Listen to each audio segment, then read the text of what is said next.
They're, Hey, you've been blessed with a God-given ability, right. but let's make sure that we're going to school and we're not just there for sports. Okay.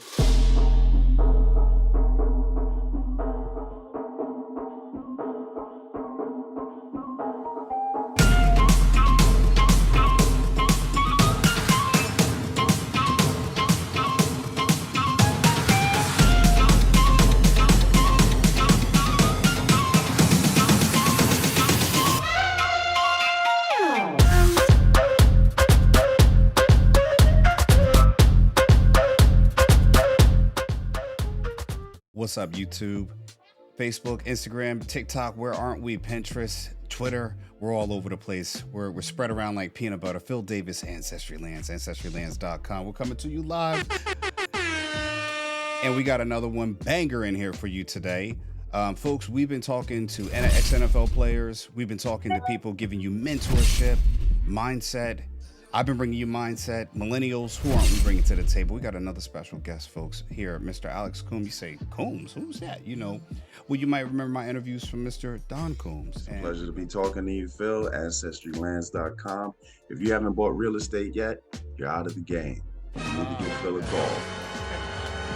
And we've got another one, Coombs here, brother to Don Coombs, Mr. Alex Coombs from the New York City area. He runs the program About You NYC. They've been featured on Fox News, CNN. We're bringing a different angle to you today. We're still talking land ownership, folk. We're talking ownership of the mind and ownership of self. Mr. Alex Coombs, how are you doing today, sir? Phil, great, and thank you for having me on today. All right, good. So let's jump right into it, folks. If you're listening, we're bringing you another gym. You're going to ask, well, how does this relate to me? Take a listen and take a look, folks, all right? This is about mindset. This is about a young man's journey whom I know very well. I've known him in the younger years of my life when he was much younger. He was watching me and some of the things we talked about on other videos.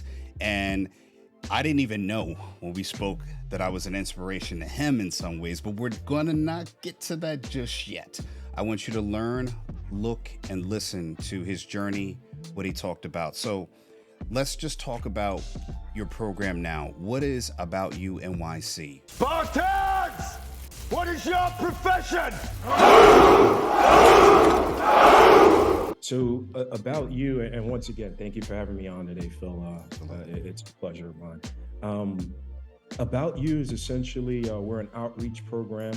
We serve primarily student athletes, but we do serve a general population as well. Right. And we provide 3 core services: standardized test prep, academic interventions, physical preparation, or what most people would know as strength and conditioning, and then mentorship. Wow. So those 3 things put together kind of allow us to serve as sort of guidance for our young student athletes, our young men and women in the tri-state area. Okay, let's just bullet point this again. The highlighted points where you concentrate is that these are athletes and student athletes that are currently in school at a certain level, and you all engage them on the educational side, the academic side, the athletic side, and then also with the third component of is what? Mentorship. And our mentorship kind of expands into just kind of getting our athletes to use sports. That's our term, sports, and not let sports use you. So we get them to use sports as the initial carrot of gaining that scholarship or admissions, but to get them to think of a greater thing and how do I use that opportunity to gain insight into careers such as finance, accounting majors, nursing, where they're you've been blessed with a God-given ability, but let's make sure that we're going to school and we're not just there for sports. Okay, let me ask you a question now. You said use sports, not let sports use you. Can you tell me why was there a need to say that to your student population of the participants in the About You NYC program? Well, I mean, the biggest issue as it relates to city kids, and this impacts all kids, but the reality is city kids have the least amount of resources. And essentially what winds up happening is that they participate in sports and they only view upward mobility simply from the field perspective, court perspective. And oftentimes what happens with that is that you go through this journey of just viewing life from the sport and not understanding how academics ties into being able to continue within that sport, things such as the NCAA clearinghouse and academic eligibility, SAT, GPA. A lot of our kids really kind of overlook that. And in addition to parents, Hmm. and ultimately what happens, and we hear it in the past, Right. where you get the athlete who goes to college and either drops out, Hmm. um, never really develops real skills in college, Right. and post graduation, um, you know, you might have went in for a major and now you're working in a restaurant, or Right. you're not maximizing what the intention of going to university college is. You're just there to play sport. Right. I did an interview with an ex NFL football player named Avon Coburn, and he exactly talked about that. Once he got to the league, he made it to the Detroit Lions. He was considered one of the best running backs in West Virginia University history. And when he got to the Detroit Lions, he ended up being on like the practice squad. Someone got injured. Now he's on the roster. He went from less than 80, 70, 80K to now 300,000, with the possibility of earning more. And he didn't have a plan in place for what to do with all that money, that income, the opportunity. It was like, I made it to the league and then that was it. Maybe he came from the Camden, New Jersey area, still an inner city, not as big as New York City, but the same problem plagued him. And folks, that video is in there, where I talk about the ex-NFL player talk success adversity.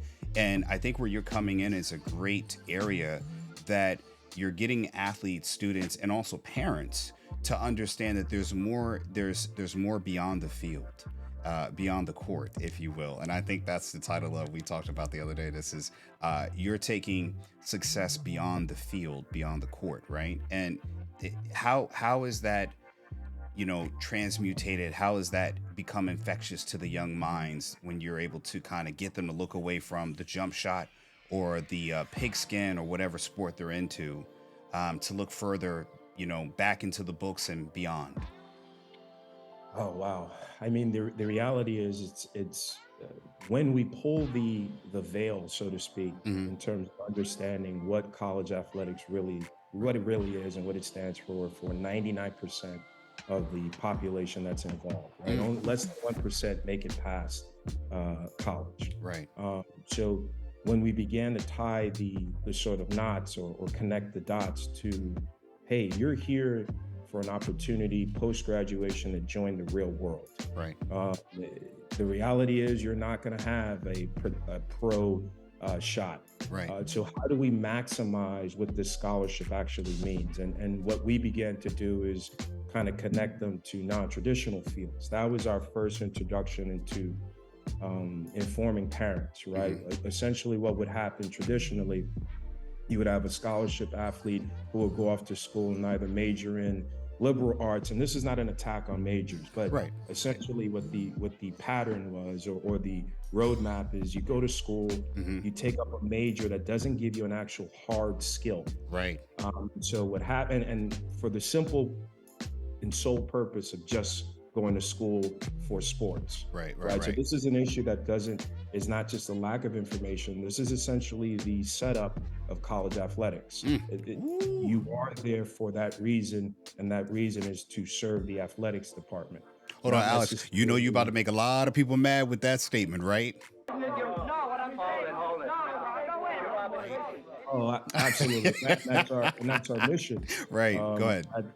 We spread this sort of gospel, Right.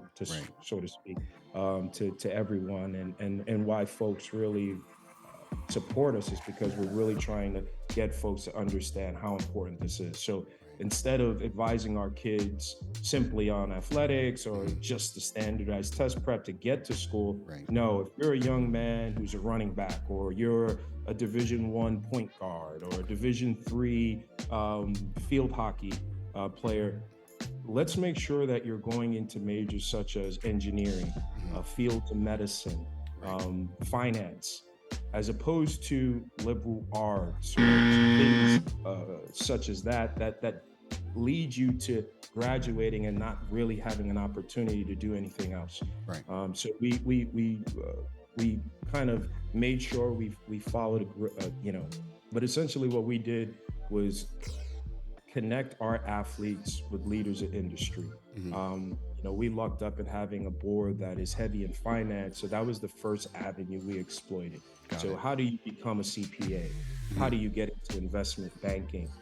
Things that historically communities of color in particular or low income communities have no access to. Right. And so once we kind of attacked that, I think everyone kind of realized that what we were doing was not really sports. It was using sports so that we could improve communities. Right. So one thing I mean, we both are college graduates, and I really feel that this is something that you might want to hit hard home or understand, folks, is that you're sending your kids to college. You either scholarship or not having a scholarship. A lot of times when you have a gifted athlete or someone that is capable of getting a college scholarship or any kind of financial aid, based upon athletic ability, the sometimes primary focus is just the sport alone.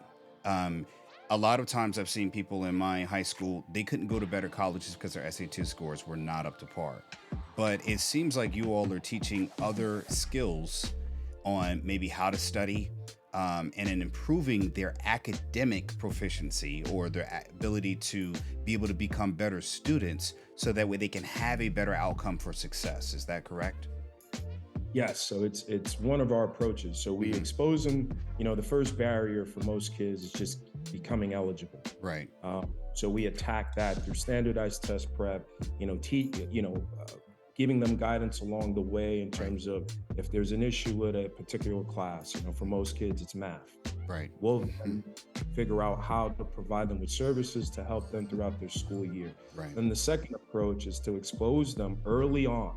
Early intervention is always the best. Right. Early on to these fields, right? So for example, if you want to get into the field of finance, pay attention. Your ninth grade of high school is very important, right? So in order to go down that track and really go into a competitive environment, you need to understand by ninth grade, you need to be in algebra. Right. You need to be graduating on track to get into calculus. Because if not, you're going to go into freshman year, you're not going to be able to apply to the School of Finance, let's say at Purdue. Wow. It's just not going to happen because it's too competitive. Right. And so oftentimes kids and families, and this is where I say taking the family, Right. the families in these communities don't have access to this information. So they don't understand, hey, listen, I want to get into STEM, and why I should have probably taken physics and calculus in high school so that I gain opportunity in a particular school. And this is really important when we talk about the top 50, top 100 institutions. A classic example, if you want to work in a big four firm, right, a Deloitte, a Millennium, they only pick from about 4 to 5 schools. Right. So now, if you're not on track academically, you're not going to have a shot in getting into UPenn's, Wharton School of Business. It's just not going to happen for you. So what does that mean? Post-graduation, you're not going to gain an opportunity at these institutions. And this is how communities that historically are disadvantaged, how they're kept out. It's a combination. It could be a system thing, but for the most part, it's just a lack of information, a lack of insight, and then a roadmap on top of that. And I just want to thank you for being available to come on, because I don't think people are making this connection right now. I did a video interviewing Mr. Sinek, and it was talking about, does affluency affect your outcomes? For a millennial standpoint. And he was in an area that was a very upper, like an upper class, or upper middle class area. And he talked about exactly what you're talking about in these highly affluent areas, things like finances. And they were electives that allowed students to go much deeper into those, those certain, I wouldn't say degrees, but fields of study. So when a student is coming out of high school, they were already prepared with understanding banking system, understanding financial literacy. They already had a base understanding, and this was also reinforced at the home when he had parents buying cars for him, putting it in his name, and allowing him to build credit. So again, folks, you wonder why I'm doing these things. It all relates to eventually where you see me now meeting with someone, a landowner, talking with someone who's has a solution to the problem that even Mr. Cynic identified. He didn't know that we were going to do this now. The problem in the metropolitan areas where there's less affluency, and this is also some in suburban neighborhoods, less affluent suburban neighborhoods. So your program is filling in, or a solution. That's why I don't always give them in the videos, because I'm going to give you the person that's created a solution, not just offered a solution. He's actually doing the work. That's what we're talking about. People are taking ownership in the community. And Mr. Coombs, Alex Coombs, there's two of them now. He's doing just that. Flawless. And I think that you're making a major impact in the New York City area. Let me ask you a question now. Is this just for boys, and if it is for both sexes, boys and girls, what age group did you start at? And could you get into a little bit of what brought you there, as far as in starting with that?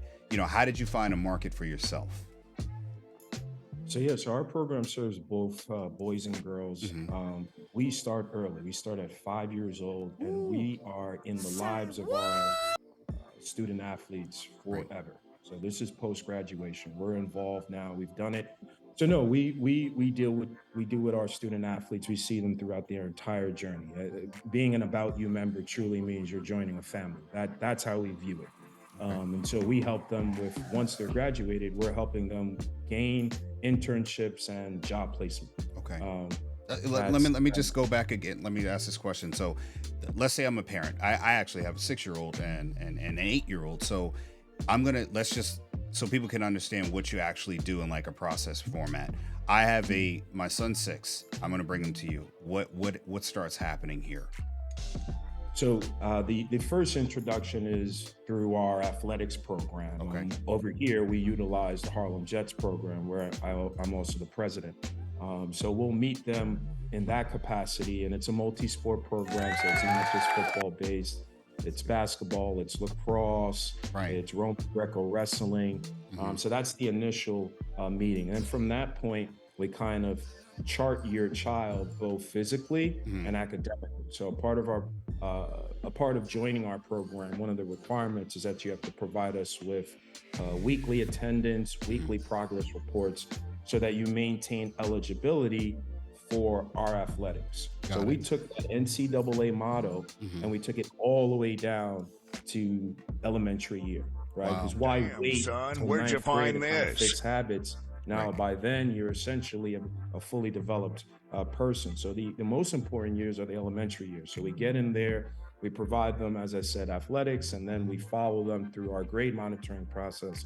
And then we help families with anything that arises, right? Is there a math deficiency? Right. Is there a science? Is there an ELA? And then we kind of come together as a community and figure out what is the course of action to helping this young man or woman.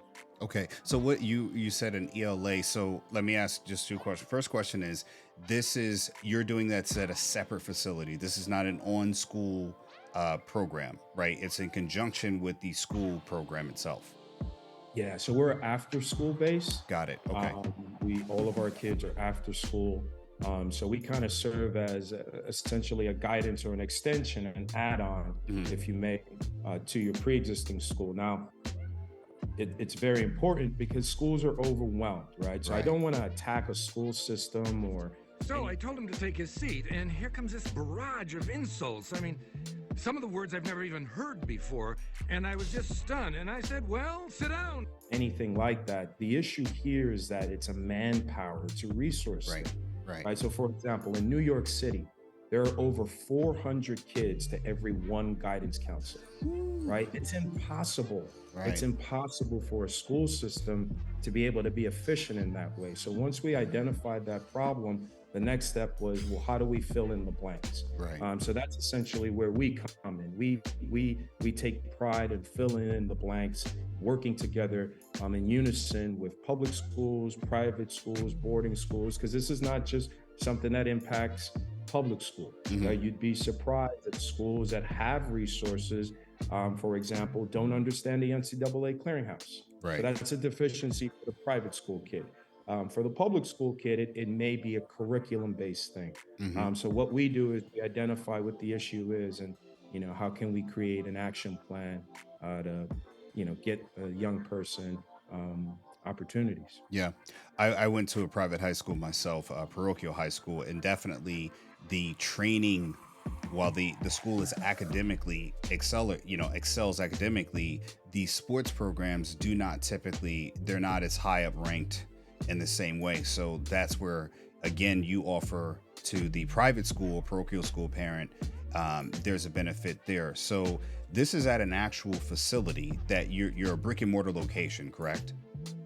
Yes. Okay, and inside that facility, it's designed and set up as, like, give us kind of the layout a little bit, and then we'll. Yeah. Okay. So our facility is set up exactly like a college style sports performance or student athlete center. Okay. And the reason for that is so that we expose kids to that environment, which is highly efficient, right? What we did, we're not reinventing the wheel. We reach out to institutions, individuals, and figure out what works best, and then how do we apply that to our community.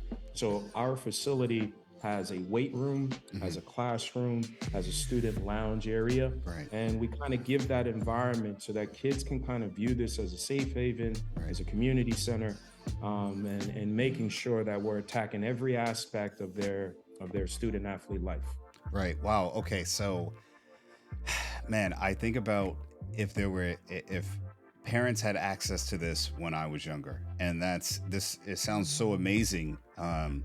In fact, that you have a weight room where you can train, then a classroom component, and then a social component. So parents have all three addressed. And one thing that I like, and I think people are going to miss, is that, for one, he has a facility. Okay, so anyone looking, if this is expanding or this is anywhere else, this is where everybody's like, well, why is the land guy talking about this? Because it all starts with land, the ground underneath, folks.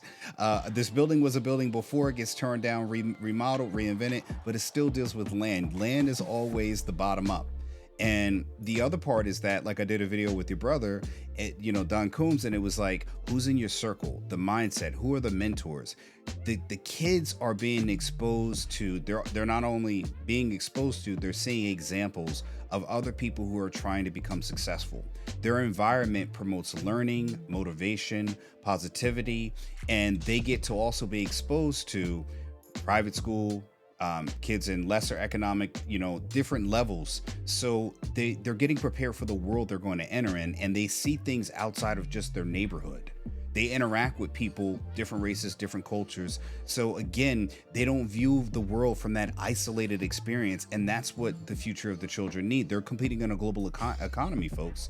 And you're giving them a microverse or a small taste of that's controlled and promotes them being successful in all areas. And I think that's a service to a community that should be in every community, especially less affluent communities or minority communities themselves. That's a wonderful thing. So in these, do you all have tutors in the classroom segments, or how do you all address the educational one? Because I'm like, when I get my kids homework, sometimes they're doing like, multiplying fractions, and I'm like, man, I need to see the example before like, my wife's like, hey, you're smarter than me. I'm like, yo, no, I need to see the example. So sometimes my daughter's teaching me or remind.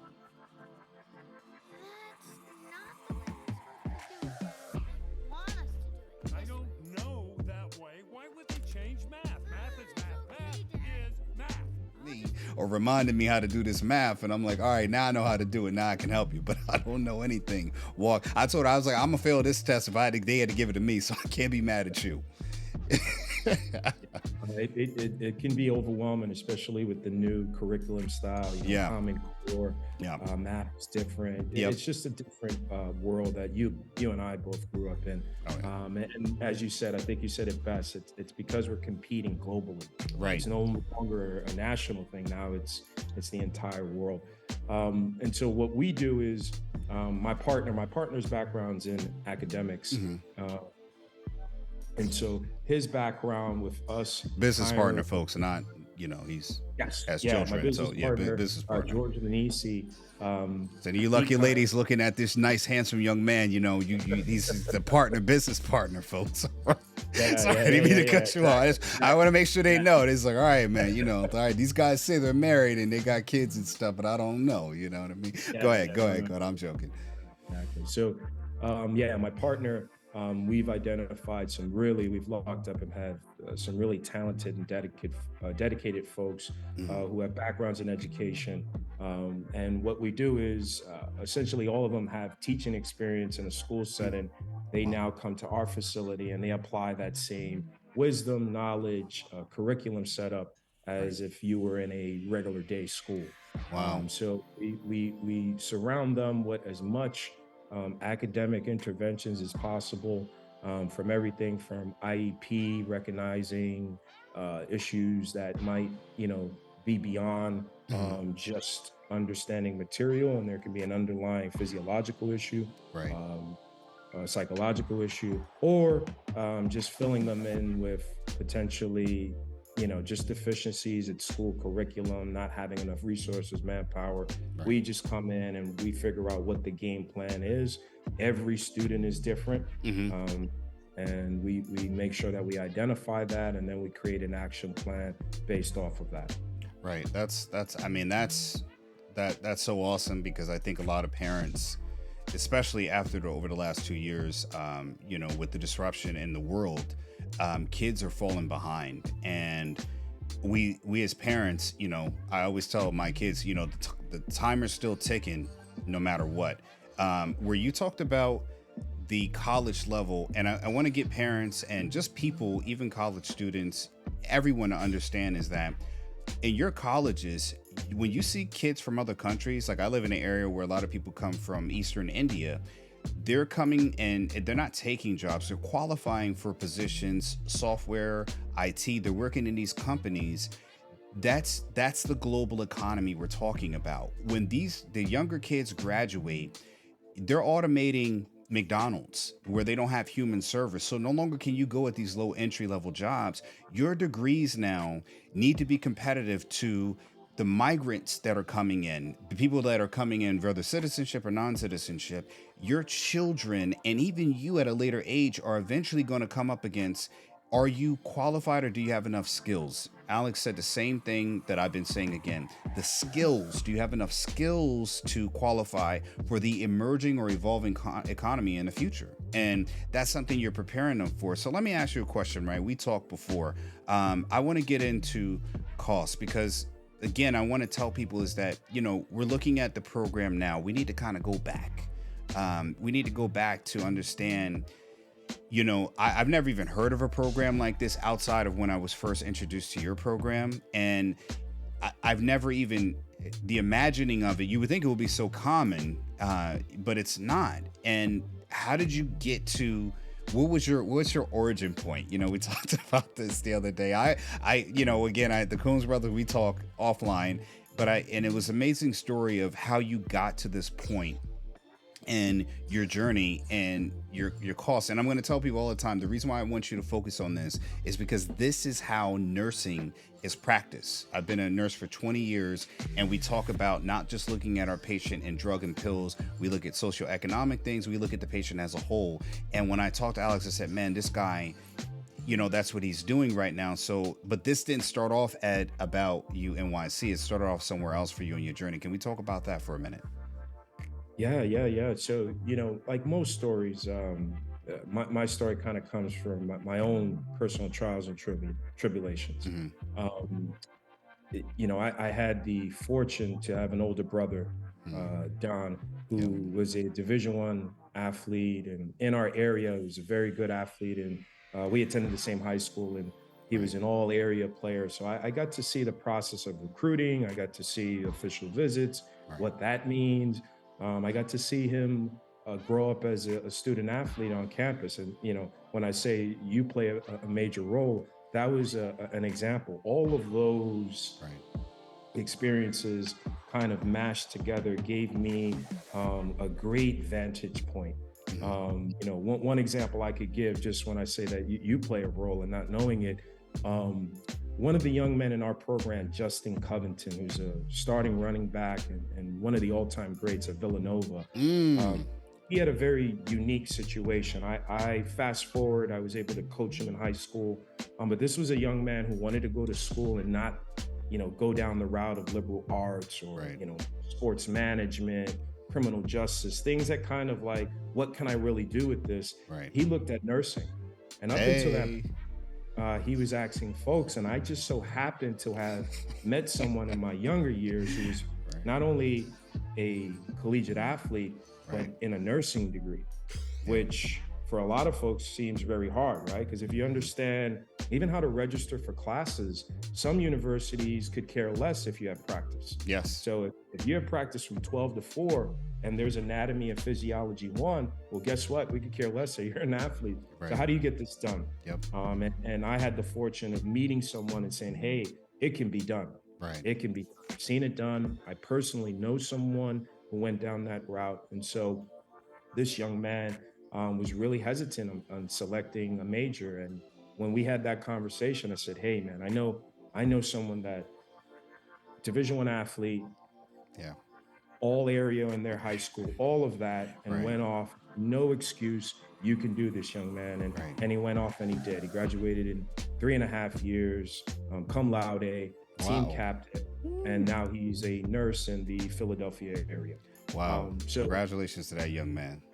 Yeah. So, but it's those sort of examples that kind of gave me insight into the journey early on. So, I'm going to say you're so right about that school part and actually the sports part. Maybe you didn't know this, but after my sophomore year, when I was actually ranked All-American for kick returns at Wagner College, my nursing program went into full effect, and you have clinicals.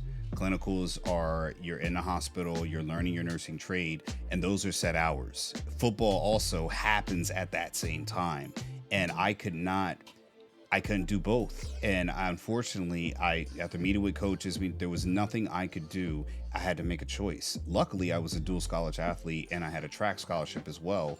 And the nursing program, her name's Professor, she's actually a dean now, Dean Patricia Tooker, went to bat for me where my scholarship was threatened at the time. And she went to bat for me that I had a track scholarship, and track was the only way I was able to stay at Wagner after leaving the football team. And there were articles that Davis goes AWOL, and no one was talking about the fact that I was going, again, like you said, using the sport for the degree, not the other way around, not just getting a degree, but it was like I went for nursing, which led me to land, which led me to you again. And I'm very happy that this young man decided to stick to the degree, because that's going to get him further than the pigskin could if you're not going to the league. And even then, like, Avon said, it's not a guarantee once you make it. He blew money, wasted on party and everything else. So it's not a guarantee just because you get drafted or you go into the league.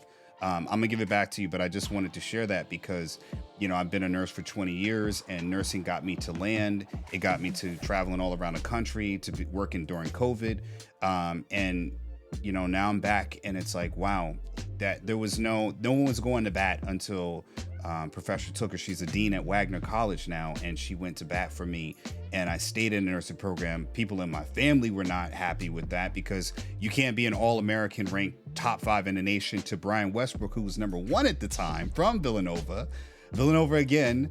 And again, I'm like, man, I got to be number 1. Sometimes ranked number 2 in the nation in kick returns. And you look like you're promising from the school. No one wants to let an athlete like that go. And I left it all behind and just went to track. I was an average track kid, but I had a scholarship, and the degree was more important. So I just wanted to, what he's talking about, again, I've lived it. He's doing it. We're showing people who are working, not talking about it, not yapping about it. We've done this, folks, and we're bringing you value again. Please continue. So you're on the journey. You coach the young man who went to Villanova, went to nursing now, and you're starting to develop this ideal about what is to become about UNYC. And you said Cost was a business you developed. Let's get into that a little bit, where you kind of fast forward onto journey, made that connection. Yeah, so as I said, some of my trials and tribulations as an athlete, I went off to school, and I noticed even with a brother who played Division One athletics, um, just being able to navigate the NCAA and understand that, I went through a ton of things in my college career in order to Mhm. play ball. That failures are kind of now fast forward gave me insight into being able to guide parents Right. and players. And so once my career was kind of over, I went right in. My background was exercise physiology. Mhm. So I went into the strength and conditioning world. Um, and I found myself at Wagner. It was one of my Mm. first internships, Right. and at Fordham University. At Fordham University, I met one of my mentors, Edward Perlack, who was just trying to understand exactly what I wanted to do with strength and conditioning. Right. Um, and I realized that it was bigger than just the college level. And I give one example. There was a young man on scholarship, and I remember trying to push him in the weight room, and he had tremendous amount of ability, and really trying to push him, and he had such size. I was like, wow, this young man can play past college. Right. And I remember him stopping me and saying, "Hey, coach, I got the scholarship. Right. I'm here. I don't need to go any further. Right. This is it for me. I want to go off into finance." Mhm. Fordham being a really good academic school, so he was going into the world of finance, and it dawned on me. I said, "Wow, what we're doing here, I have to really impact high school kids, because he's Right. right. He did the job. He, Right. he he received the scholarship. He's at a great academic institution. What am I really telling this young man?" Right. And I realized that there was more of a need um, in the high school and younger levels. Right. So once I get into that, I meet another man on a mentor along the journey, and that's Joe DeFranco out Oh. in New Jersey. And I what I saw at the collegiate level, and then Mhm. what I saw from his background, him also being an exercise physiology major, but working in the private sector, I saw the sort of work environment that he was creating, the camaraderie, the Right. brotherhood, the sisterhood. Mm. And then I realized, okay, I know exactly what I want to do. I Right. want to be able to bring strength and conditioning to city athletes, but do it in a way that is supportive. Right. Um, and not realizing that when you have that 300 pounds on your back, Right. you know, what gets you through that rep is the Mhm. same stick to itiveness Right. that you need to do when you're taking up SAT prep. So Right. I don't want to hear that you have any issues with math, or you have issues not studying for a history exam, if I just saw you do 2,110 gassers. Right. Right? Because it's the same thing that requires you to be disciplined and focused in that area is the exact same thing that you need to apply in the classroom setting. And Mm. that led me to this idea of what are we doing? And what we're really doing is giving kids a knowledge of self. Right. Um, that where the term, knowledge of self through training cost. That's kind of what gave birth to that. And it was I knew then that I was onto something. Right. I lucked up, having that idea so early on, sort of a first mover opportunity. Mhm. There was nothing really in our area like it. Right. Once I went deep into it, I partnered with the Harlem Jets program, which is the biggest youth program in the state of New York. Mhm. Multi-sport program that was preaching academics, preaching multi-sport participation, but there was no one really marrying them completely. Right. Right. Right. So that became a huge opportunity for myself. I had access to over 300 kids, which implies that I had access to over 1,000, members of the Harlem community, South Bronx community, Right. and we from there it was guns a blazing. Right. It became something that families really believed they needed, were yearning for, and just didn't realize that this was something that you needed to start so early. Right. So Yeah. I really enjoy it. I'm gonna just give you a round of applause right now because that is freaking awesome. So the thing that I like the most is that what you said about the college student. A lot of people, they get the scholarship, and it's just like Avon said with making it to the league. You made it to the league of where you can start that degree and go off into the world. A lot of kids go to college for a sport. They don't really want to do anything after that. So you trying to train and motivate someone to get an extra rep, get a there that it's like, I'm gonna get the degree. I don't need to go any further in this. I can just maintain and do what I need to do. And then you have the, the young Kobe Bryants of the world who are looking to go to that next level. But a lot of it's a lot more kids that go to college that are athletes, and then the ones that go to the next one, it's a huge drop off. It's like, whoo, down on a cliff. So you went back to where they're still going up that mountain. Again, folks, again, let's just look at what I got here. So you went to where they're starting down here, and they've got to go all the way up to this is where college is.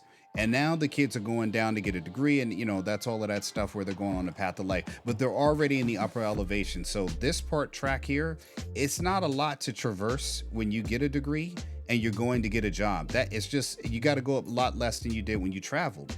That's why I have these mountains back here, and you're starting down at the bottom where the journey's the hardest, because like you said, that filtering process between academics and getting a college degree, going to those financial, you want to go in finances, but who's going to hire you making the economic, where you need to benefit economically at a salary, if you're not able to compete because your school, your affluency has not given you enough skills and qualifications to get into those higher levels. You can't go to every bank and they're going to pay the same. So you got to think about that. And that's where this program is so monumental in helping that. I wanted to ask you, so you went down to the youth group. What were some of the hurdles when you went down into the younger ages, starting as young as 5? Because you're talking about, inner city kids where, New York is synonymous with just basketball. So you're trying to go and talk about, hey, I want to, the interest in your kid playing football. Even when I met your brother, I was like, you're from New York, you got a scholarship football. Like, what do you get? Usually it's every other state. We import football players to New York. We don't export them to other places. So, where's that hurdle at when you started branching out into the other sports? And, what are those, what did you have to overcome? Oh man, that's a great question. So once again, timing, right? During the time when I was going into all of this, right? It was sort of an attack on. It's funny, the state of New York being a basketball-rich state, there was actually some major issues, controversies that were hitting the AAU programs, some of the national programs in our area, right? And so what you had was kind of a exodus of parents looking for another outlet. Football wasn't the initial outlet. They looked at baseball, right? They looked at, track and field, or the worst thing, and they just stopped participating in athletics altogether. And so I had a theory, and my theory was this: if we can produce such tremendous amounts of talent in terms of basketball technically is the most athletic sport. It requires conditioning, it requires coordination, hand-eye coordination. And we saw this trend of folks like Antonio Gates, who never even played college ball, yet is a Hall of Famer. I applied that theory to our kids. So now if you're the 6'3" point guard, in the world of basketball, you're a dime a dozen. Right. But if you go to the football field at 6'3", you're a big time receiver. Yeah. You're a legitimate linebacker.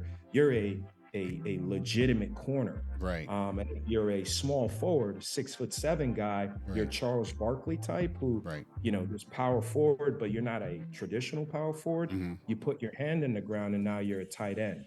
Now you're a 4-star defensive end. And so I just knew if kids were exposed to football early on in our area, we would have these, tremendous results of kids gaining scholarships. So when I started, there was only in 2009, there was about 6 Division I FBS, formerly known as D1A, college signees in our state, which is terrible, right? Wow. But fast forward in the last year, we've had over 50 plus FBS players. And that's a testament to what happened there. They saw what happened with the Harlem Jets program and our kids who moved away from basketball, kind of looking at football as as an opportunity. And over time, with the Harlem Jets program, for example, we were able to compete nationally in Florida, win a national championship. Kids went off to Right. high schools. Now New York, it's no longer a secret, but now you see what's going on with New York City. It is a hotbed of football talent. Nice. Okay, so hold on. You got to tell people what FBS means. So, within the NCAA for football, for example, there are multiple divisions. Right. You formerly known as Division 1A and Yep. 1AA, the highest level. They're now known as FBS and FCS. Okay. D2 is still D2. Division 3 is still Division 3. Got it. And then you have JUCO, which is junior college. Right. And NAIA, which is a subset of, it's its own body, essentially. Okay. But those are referring to the divisions. And Okay. FBS, formerly Division 1, is the highest level. Okay. FBS and FCS, which used to be Division FCS is 1 now AA. 1AA. Okay, yeah. So for old heads like myself that have no idea, I'd be like, "You going for what? FBF?" So I thought that was a braking system for a second here. Yeah. Okay. You know what? It's funny because man, I met Charles Barkley in the airport, Philadelphia airport. I'm flying to Cali. I think this is still during the, where we're entering in the no mask area. And I just walked up and said, "Hey man, I want to give you flowers." And I shook his hand, big hands. Hand just swallowed my hand up. I felt like a child shaking his hand. You know what I mean? Big guy too, man. I was like, good God. That's my Charles Barkley story. I wanted to take a picture with him, but I just thought it was in poor taste. But man, he big hands, just huge, giant hands. So yeah, I get it. That guy, basketball, as competitive as he was in football, coming down the field, me trying to tackle him after catching a ball, I'd have to go for the knees. I'm 5'9", lean. So I hear you. That's nice that you're able to bring a different mindset and laterally shift people over to another sport and look at it. Hey, you can slot in right here and have a better opportunity. And man, that's a great value to parents to see their kid. And now you saying, well, look, we have the ability to develop you. And then we also have the ability to give you academic development too as well. So when I look at this, you said you went down to Florida. That means that kids are also getting environmental exposure, different areas. They're meeting other athletes, other mindsets, and there's this circle. I keep seeing this circle your brother and I talked about with the mentorship. You're getting, these kids are getting advantages that they would not have otherwise without your program existing. And what I wanted to ask you too as well is, first of all, let's get to a place where we could talk about, where to find you, where your program is, and let's just talk about some future, ideas of what you have planned for in the future. You now have a program up and running, and you're now looking at Florida, these exposure, new environments. You're able to do more in there. What's the plan in the future? You said you wanted to go back for a second. What did you want to touch on? So it was an amazing feat for us to kind of get past the stigma of New York City football, right, New York as a whole. But for me, it was always a bigger picture, right? So it was realizing that, how do I get kids scholarships? If the barrier initially is finances for most inner city kids, right, minorities, I was exploiting that whole idea of what the scholarship really means. So that's what gave birth to the idea of use sports. Don't sports use you. We got to kids and said, hey, listen, we're gaining all these scholarships. It's awesome. New York City's getting notoriety, right? But what are you majoring in? Because you're not going to go to school and take up liberal arts, right? Not right, in right. our program. Right. You are going to get a real major. You Right. are going to go into the field of engineering. You're going to go into accounting. You're going to get into something in medicine. We are going to make sure that once you graduate, that you're a productive citizen, and that your obligation is to then go back into the community and reinvest. Because that's the only way you're going to change your circumstances. You have Right. to take ownership of your life. Right. And then you have to, reinvest so that you give back to the next group.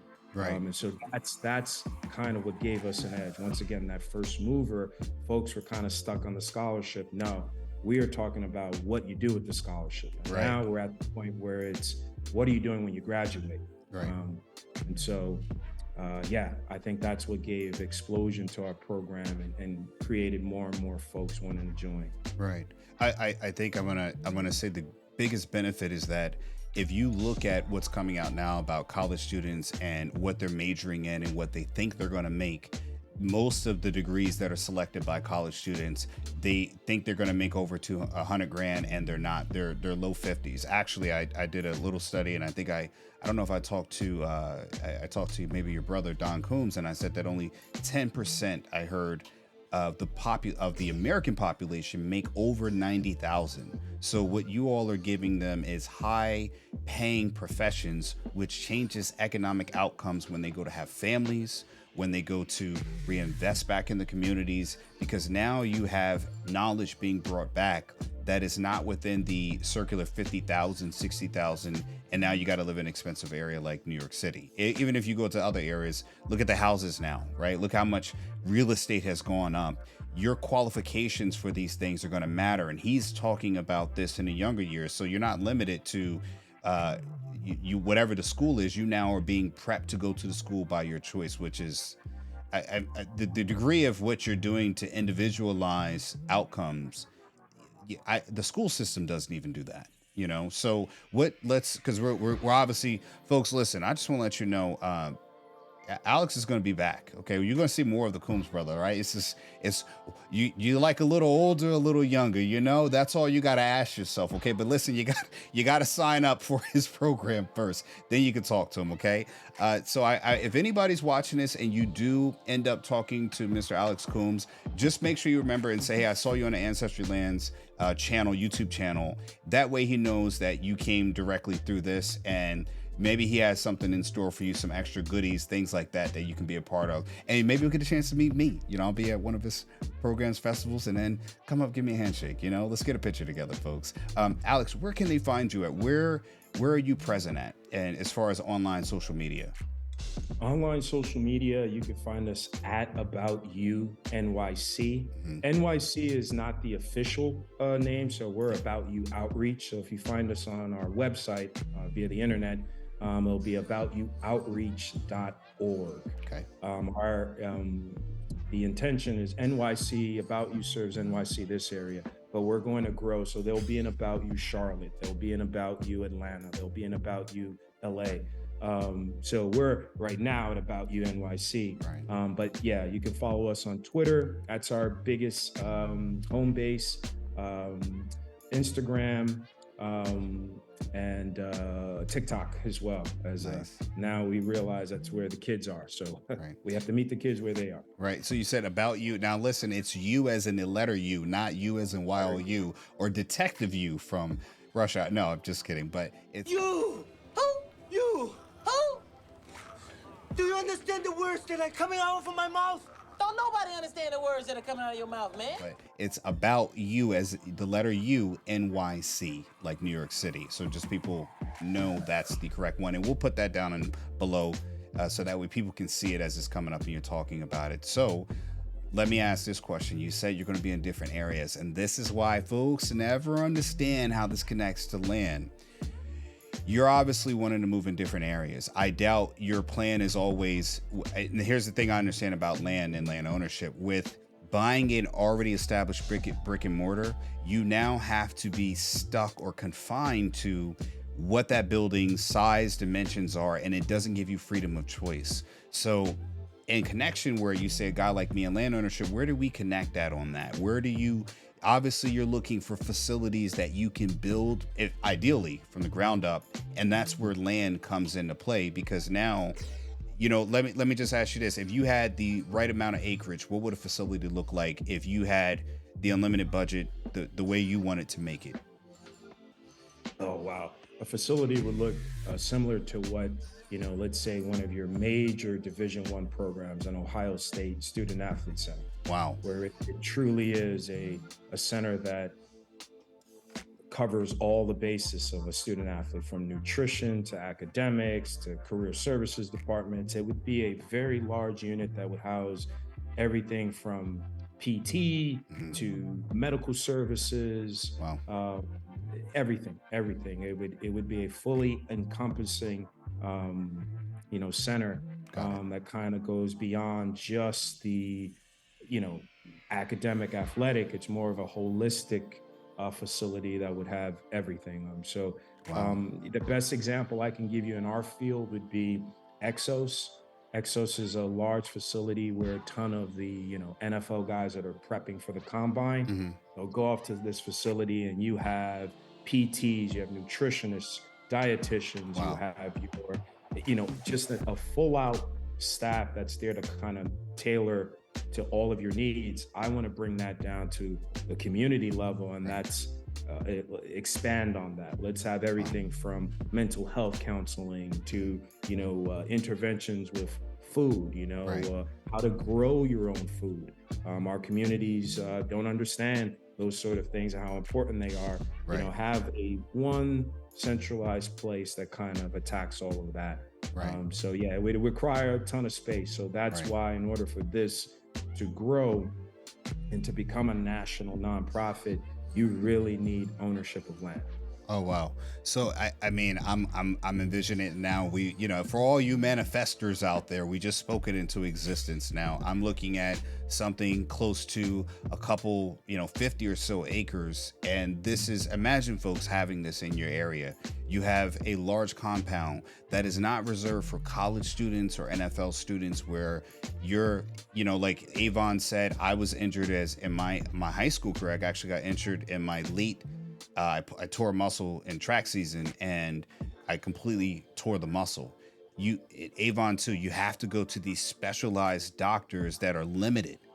And if you don't get them, he said if he didn't get that certain doctor, his NFL potential, college potentials, imagine how many high school athletes get an injury and it derails their potential to go to college because of that injury.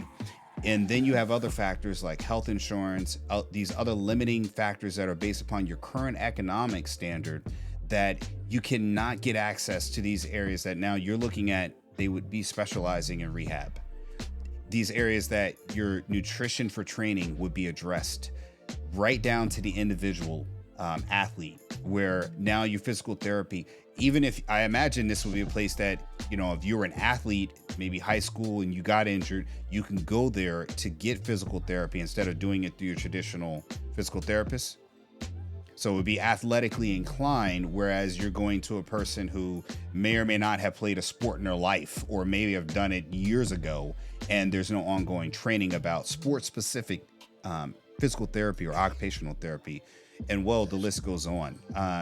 To me, folks, you're looking at a wave of future changing academics, athletics, and you're not going to find it anywhere else but about UNYC, folks. And I'm honored to have a circle.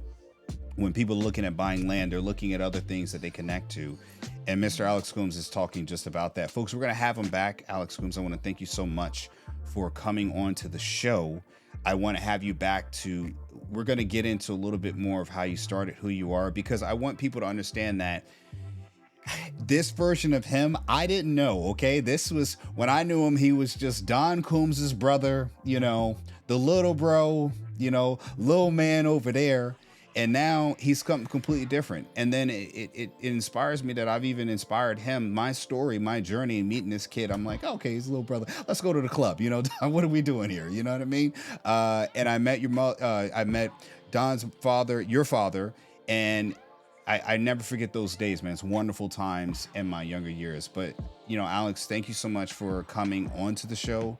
I want to get to the next time talking a little bit more about who you are, your struggles, your journey, because again, I think what we're going to find out as we keep meeting folks, you're going to see that he's not any different than the person that is watching right now, saying this guy is not like me. He's never been through anything, never been through a struggle.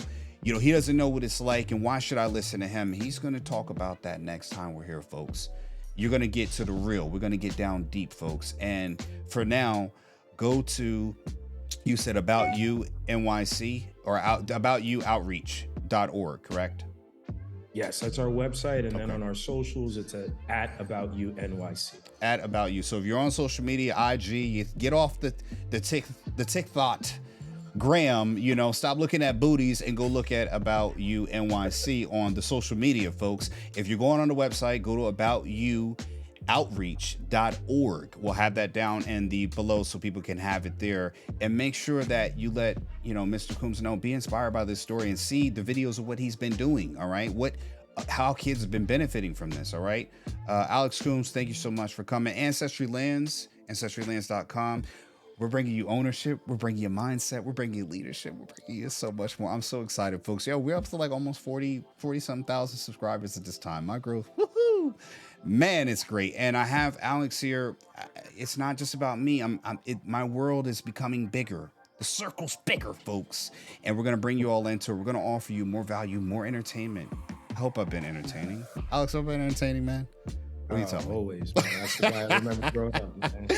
All right, we're going to have you back, folks. Ancestry Land signing out. Peace.